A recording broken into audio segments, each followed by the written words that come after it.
Hello.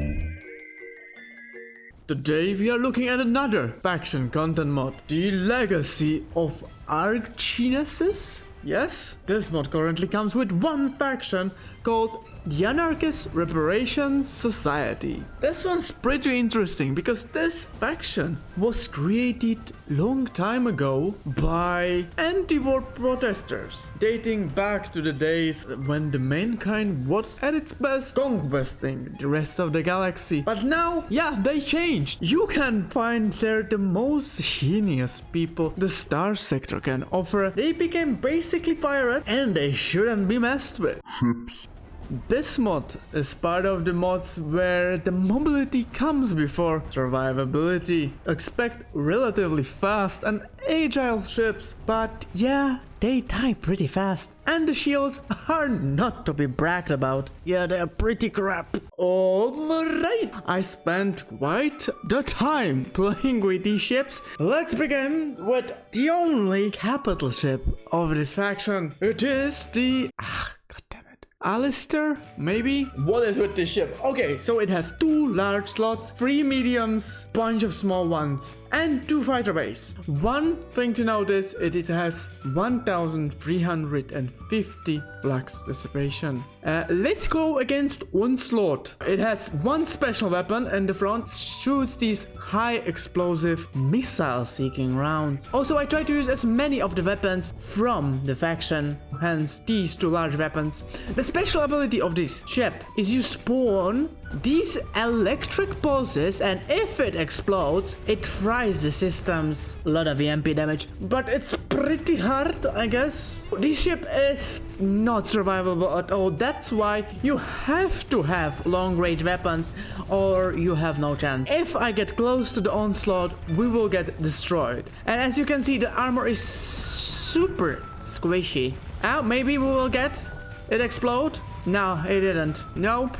So this thing, it is playable. The strength of this ship, well, it has fighter base. It has this built-in cannon, which is quite flux efficient, but the damage per second isn't quite good. Quite mobile. But what the ship lacks is the flux. It's super crap. Like, I have no idea why this ship has such a low flux ratio. Like, oh my god. And I have flux dispersers as well. This is what kills this ship, I think. Like, to be good. Because if we take anything, like, for example, Conquest, 1950. This ship has also quite low flux dissipation, but it has better mods, so it's so much more survivable. And the firepower is comparable. And the special ability is as well better. In my reviews, I called this to be balanced, and I prefer this over this, so it's about the taste. Everyone has one, right? But don't worry, we have small ship as well. Let's start with the interesting ones. I will take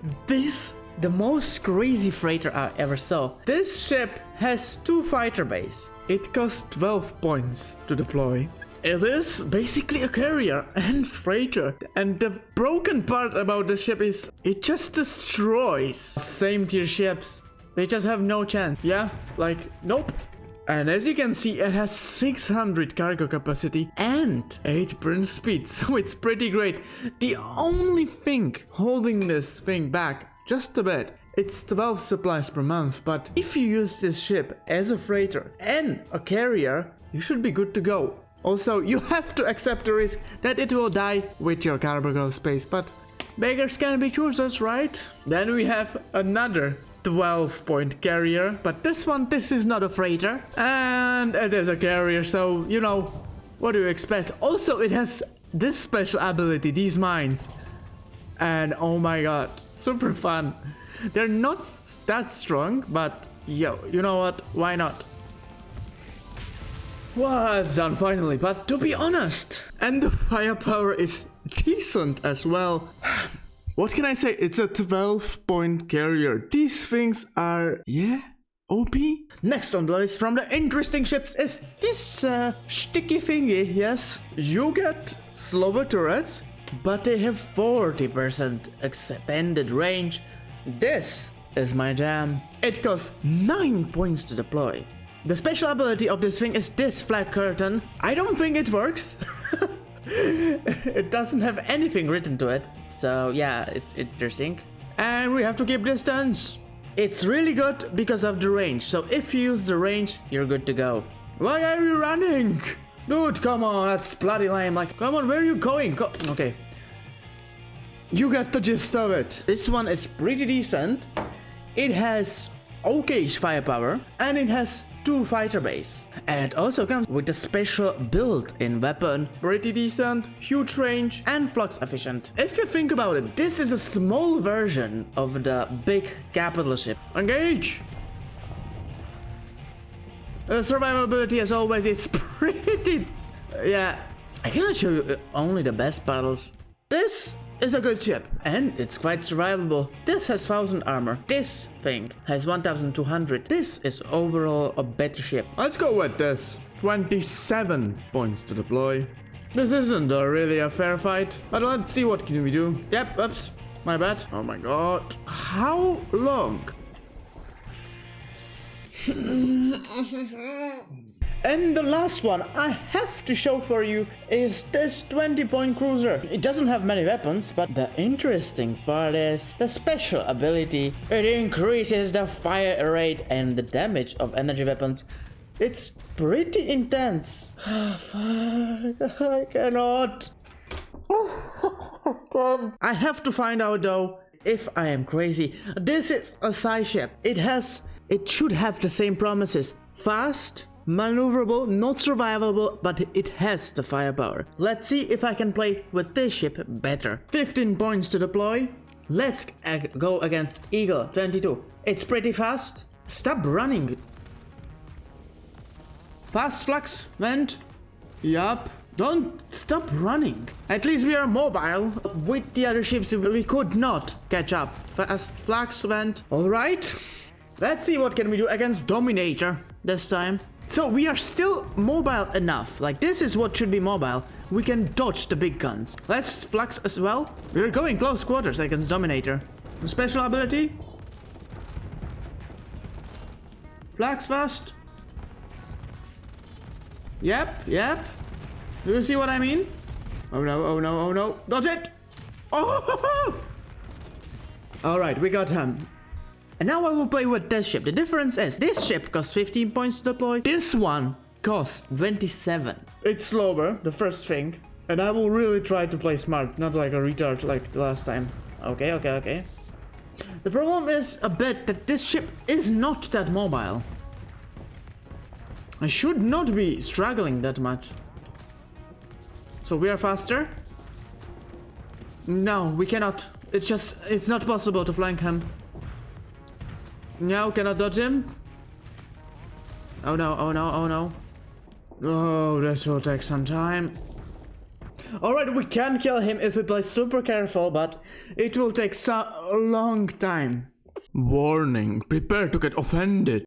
Alright, we are in the offended section. I'm doing this because I personally like when people give their honest opinions about things. I'm really trying to be as objective as possible, but me as well, I want opinion of someone. That's why I'm doing these at the end of the video, so I still can say what I truly think of the mod. And the battle we saw a few seconds ago was exactly what I wanted to say. This ship costs 27 points to deploy, and this one costs 15 from Sky, and I would prefer this one. And the point difference is insane. And look at the stats, like, look at it. They have the Cyan Engineering mod. That means the flux dissipation is super crap, but it has huge flux capacity and we went it pretty fast. Compared to this one, more expensive, it has 1000 and 10,000 flux capacity. It's horrible. It's just, why? I cheated myself in a Dominator 25-point ship as well.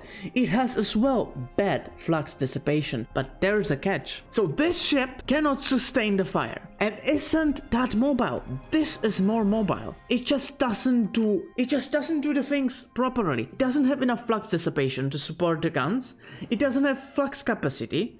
It has normal venting, so it's nothing crazy, and it doesn't have survivability. Because in this game, flux is everything basically. Everything. This has mech playstyle and it isn't special in anything. This thing has scrap survivability, but it has good firepower, not flux dissipation. You use the flux capacity and then you fast vent it. And that's how you use this ship. This ship cannot do anything. But then you say, the Dominator has scrap flux dissipation as well. Yes, I agree. And yes, I said the flux is everything in this game. There's a thing you can use that is called survivability and armor. Dominator is survivable and it has 2 large slots and bunch of rockets, so it's balanced that way. The flux dissipation for this ship isn't that bad. It can exchange hit points and armor for the flux. This ship cannot do it. Like, it seems on the paper it's decent, but it's not. This ship doesn't have to have the shields on. Alright, we could be here all day. Final thought. Bit longer thoughts, but whatever. This is not bad mod, and I want to emphasize this. In StarSector, I have never played with a bad mod that would hinder my game experience. This mod doesn't hurt you, it adds extra stuff. You have more things to fight against, and if you like one of these ships, there are some, like the carrier freighter, the small carrier, or battleship with those 2 fighter decks, you can use it, and there's no reason why not. Or sole reason I didn't enjoy this mod, as I said in previous videos, this is not my type of playstyle. Whoa, me from the future? Yeah, that is a lie. This is my kind of playstyle, to keep range and shoot, because these ships cannot flank anything. It's just that, yeah, they just don't do it for me. And the issue is, so many other faction mods do this playstyle better and more interestingly, so there's not much to choose for me. Of course, if you're asking mods like Sky, Diable Avionics, the last week we did the Dassault Mikoyan, and yeah, they were interesting as well. I didn't like them that much, but a bit more than this one. And it's not like that the ships are bad, they're a bit underperforming, but you can make anything work with ranged weapons and keeping your distance. But of course, I'm interested in your opinion. You always leave such an amazing comments. Usually disagreeing with my opinion, but that's great. That's why we are here. Tell me your opinions about this mod. Maybe suggest next mod that we should review. I hope you enjoyed, and I will see you next time. Ciao, ciao. Like and subscribe.